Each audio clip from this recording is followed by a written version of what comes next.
The A6600 is a powerful little camera from Sony that basically can do everything that the online content creator could ever want. It's got great stills capability, it's got great video capability. But what are some of the best ways, like what are my favorite tips and tricks to get the most out of the camera? Let's find out. What's up everyone, I'm the Everyday Dad, and if I can figure it out, you can figure it out. So I love the Sony APS-C line of cameras. I've used the A6300, the A6400, we've tried out the A6100. The A6500 is not something that I'm a very big fan of, but either way, the A6600 is a very powerful camera, and today we're gonna cover like what are some of my favorite tips and tricks to get the most out of it. So let's start off with tip number one is how to get the most out of the auto exposure inside of these Sony cameras. Now they do a great job. I trust these cameras to make a lot of the decisions for me, and the first tip I'm gonna show you is you can do it a few separate ways. Whether you like aperture priority, so do you want the aperture to be open as much as possible and get the blurriest background you can? So what I do is I will go to aperture priority, but what I do is I'll put an ND filter on whatever lens that I've got, and then I will dial the lens in. Here, we'll simulate it with ISO. I will dial the lens in until the shutter speed is at, the 180-degree rule. So I shoot at 30 frames per second. That means that I want the shutter to be at 1/60th. So I will mess around until the shutter speed, like I'll dial in the ND filter until the shutter speed is at 1/60th. That way I don't have to mess around with the screen. I don't have to guess if what's on the screen is correct. I know it's correct because again, the auto exposure side of these cameras is amazing. But if you, let's say you prioritize motion blur, like you are a stickler for the 180-degree rule and you always want to stick to it. So what you can do then is you can go to shutter priority mode and you can do basically the same thing. You don't have to worry as much about the ND. The way you would do that is you would use the ND until you get the aperture to what you want to make it as wide as possible, because obviously shutter priority means you can choose the shutter speed and it works out pretty well. But again, I prefer the blurry background because I'm a YouTube creator, so I will always default to aperture and then dial it in now. Tip number two, and this is something new with the Sony A6600 and the Sony A7R4. Now this camera overhead is the Sony A7 III, and one of its major problems is when it's plugged into a monitor, like right now, it stops doing the face tracking autofocus in video. But here in the A6600, you can actually keep the eye tracking autofocus that we're gonna talk about in another trick, but you can keep that autofocus while plugged into a monitor while in 4K. So let's, we have it set to 1080p because that's the only way you can see the display that I'm trying to show. So we'll switch it over to 4K. And then we'll go over to, hold on, now I've got to show you it this way. So you set it to 4K, and then all you have to do is, you do have to be in 24 frames per second, unfortunately, because like, who really wants to use that? But you can see in 24 frames per second, plugged into a monitor. Can you see that? Can I zoom in a little bit so you can see that? You will continue to have face and eye tracking autofocus when plugged into a monitor in 4K 24 frames per second. How crazy is that? I wish all of their cameras, like all of the Sony cameras, need to be able to do that. Like I wish it wasn't just their newest ones, but it does make me feel better knowing that the cameras in the future will have this, like, I would basically call it a requirement. This is a camera that does have the flip up screen, but most of the cameras like the A7 III don't have that, and you basically have to use them with a monitor plugged in, and you lose the biggest part of the autofocus if you do that. So you don't have to worry about that. Hooray! I'm so excited for that. So that was a tip that you can keep your autofocus, but let me show you how to actually get that autofocus set up. So if you're moving from the A6500 or the A6400 to the A6600, you do get that eye autofocus in video, which is not something that those cameras can do. So to be able to do that, you come down here into the stills mode. You have to mess with this autofocus setting in the stills mode. You go down to face eye selector. You can do face eye priority in AF. You can also switch that between human and animal. So if you want to take pictures of your dog, like I take pictures of my dog all the time, you can also choose whether it goes to auto, like will it pick the right or the left eye? Or do you want to default it to the right or the left eye, or do you want it to pick it itself? I obviously always leave it on auto, and the same thing for animal. So when you do this then, here, I'll show you over here. So when you do that, you then get, look, it's so good that on my iPad that's controlling my S1H, it will even show you the eye tracking autofocus. How incredible is that? Like, the Sony autofocus, I think, is the best on the market to date. Like, Canon, yes, everybody says Canon's the best. I think Sony is the best, because look at that. It's an iPad, it's log footage, it looks gross, but it still has the eye tracking autofocus.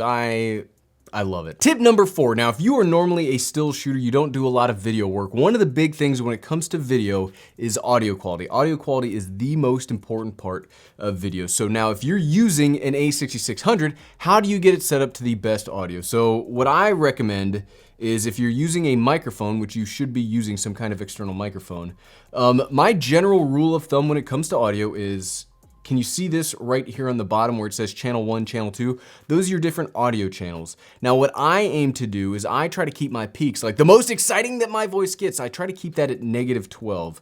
So you can come over here back to the movie mode and you can come over to audio recording. Obviously you want audio recording to be turned on. Audio recording level, I never keep this in auto mode because no real consumer level cameras have good auto mode. So I keep this, and you can see the numbers now, but basically you want to turn this down as low as possible. You want the internal preamps to do as little of the work. If you have any kind of a powered microphone like a Rode VideoMic Pro Plus or one of the Deity D3 Pros or something like that. If you don't, then so we're using the internal microphones right now as an example, you would just turn it up a little bit until you can see we're getting real close to that -12. So hey everybody, ooh, that would be a little too hot. Hey everybody.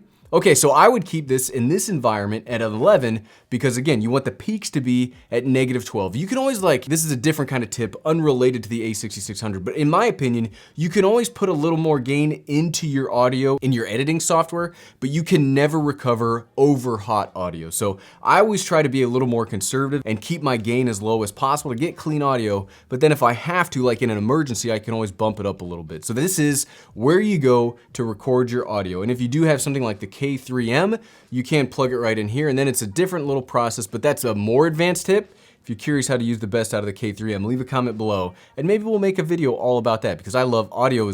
It's my thing, right? I love good audio will make or break your video. And my next tip, I can't remember, I think we're at 4 or 5. One of the things, especially if you're coming from one of the older Sony cameras, Sony had kind of been hesitant to let you shoot video by hitting the shutter button. Who knows why, but you can now, in the newer Sony cameras, you can set them to set this to be the record button. You may be like, why is that? Well, look at this. The record button is in the worst place ever. So if you want to set it up with a shutter button, which I highly recommend, you stay on that movie 3 mode that we were just on to do the audio, you come down to movie with shutter, turn it on, and then you can, I don't have a memory card in, but you can just record by hitting this. I love it. It's just little things like that. So I like companies, not to get too off track, but I like companies that take user feedback and make their products better. Sony clearly did this. It was such an easy thing to do where now we can just use their shutter button instead of having to be, it used to have to be one of these buttons, the C2 or the C1 was just a dedicated, and we'll get to how to set these up, was just a dedicated record button. Well, now you don't have to do that. You can save it for other modes that we'll probably talk about here in a minute. So my next trick, while we're talking about the C1, C2 button, let's talk about how to set those up.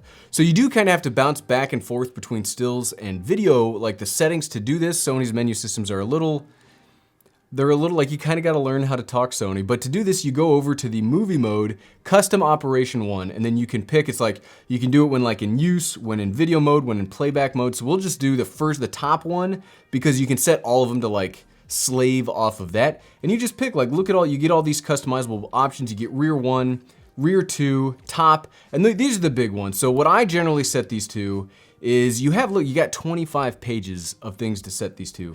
I generally set them to the zoom, so I don't know if it works with this lens, but you can get clear image. Yeah, you can't do it with this. If you have a prime lens on here, generally it's the prime lenses that can use this. You can use digital clear zoom, which is one of the other tips, but we'll talk about it here real quick. But it's just a digital clear zoom where you can zoom into 1.2, 1.5 times without any loss of quality. So digitally, you were able to crop in on the sensor a bit to get even more out of your lenses, which is crazy important. So that's the one that I generally set to C1. Look, you can see all the things that you can do. You can set to focus modes, register, eye autofocus, subject detection, exposure compensation, flashes, color, white balance. You have 25 pages of things. So basically, if this camera can do it, you can really change around almost the entire functionality of the camera to work with how you want that to work. And I love cameras that do that. So the next tip, again, if you are moving from an older Sony camera, the A6600, much like the A6400 and the A7 III, have the ability to tap to focus on the screen itself. And here, I'll show you how to do that. Right over here. I don't know if I'm going to be able to show you through the monitor, but we'll see if we can do that. You go over to the setup option, down to touch operation, you turn it on, and then you can set it to be touch panel only, touch pad only, and then you can set it to do like, how do you want it to work? Touch operation. Yeah, it's not gonna let us do it with that in there, but focus behind it. It's kind of hard to focus when it's pure darkness, but you can see, and then there's also a mode that you can do the track to focus, so you tap and then it will track, and it is the best focus tracking I've ever seen on a camera. I've made this joke before, but it's like the Terminator, right? It's like an unrelenting machine that never lets go, and it's kind of scary when you think about it, but it works so well. It is the best tracking. Like obviously when you have it set to face or eye detection, it like locks onto the face of the eye, but if you have an object that's not a face or an eye, works amazing. So again, another big tip and trick for me is the picture profiles. The reason to go with the A6600 or the A6400 over the A6100 is they do have Sony's picture profiles, which are very, very powerful. Now, you will get this camera can only do 8-bit 420 internal. Now, if you're only gonna use the standard picture profile, it's not that big of a deal, but these do have several options to give you a little more customization, give you a little more power over the image quality itself. And you do that by going back to the stills menu, you come over to color white balance image processing 1, picture profiles. Now, my preferred one, the one that I do most of my work on when I'm using these Sony cameras, is picture profile 1. It gives it just a little more contrasty. It's not like super contrasty, but it gives it like, it's just a fantastic image that you don't really have to touch at all. But you've got options all the way down to picture profile 10, which is their HLG2. You've got S-Log3, you've got S-Log3, you've got S-Log2, you've got Cine 2. I also use Cine 5 from time to time, but again, because it's 8-bit, you don't have that, like, you can't push it that hard. So people generally will stick with S-Log2 and HLG if you're trying to get the most dynamic range out of it. S-Log3 it's much flatter, and it's maybe not something that's within this camera's capability if you're not gonna like totally nail the exposure and the lighting. Okay, next up, so you're out there, you're making videos outside. The camera, one of the problems and the reason I don't like the A6500 is when you take it outside and you start recording in 4K, the monitor dims to a level that makes it unusable. Well, thankfully, here on the new cameras, you can set the monitor level to be just like insanely bright. It might be so bright when we set this up that it will be overexposed on the A7 III because it's crazy. But to do that, you come over to setup. You come over to setup. Hold on, we can't do it when we've got it plugged into the monitor. So you come over to monitor brightness and setup 1. I mean, you can dial it in a little bit, but I just set it to sunny weather, and look how bright that thing got. Can you see? Hopefully it's not overexposed, but like when you use this outside, even in like direct sunlight, and you've got this set up in sunny weather, you can see it. And that's so important because I wear sunglasses, and when you're out making videos, like you don't want to have to like, is it working? I can't really tell. You set this sucker to sunny weather and you will see it. It's really good. You will lessen your battery life because it takes more power to run the monitor, but because you've got that wonderful Z-type battery, you don't have to worry about that as much. I love how bright you can make the monitor on this. That's the first thing I would say that you need to do besides the audio. Once you get your audio dialed in, you need to turn that screen brightness all the way up. Okay, so I've got 2 more tips and tricks for you. None of them really have anything to do with the camera as it comes with the kit. So I would recommend, because the way this monitor flips up, if you are gonna have like a microphone, like a directional like shotgun microphone on top of the camera, and you wanna have the full real estate of your screen, there are little adapters that you can buy from like Small Rig. It's a little cold shoe adapter that basically relocates this over here. So you can have your microphone on this side and it doesn't get in the way of your monitor. So I highly, highly recommend those. I think get them for like 10 or 15 bucks on Amazon. I have one somewhere. We're still kind of unpacking from the move.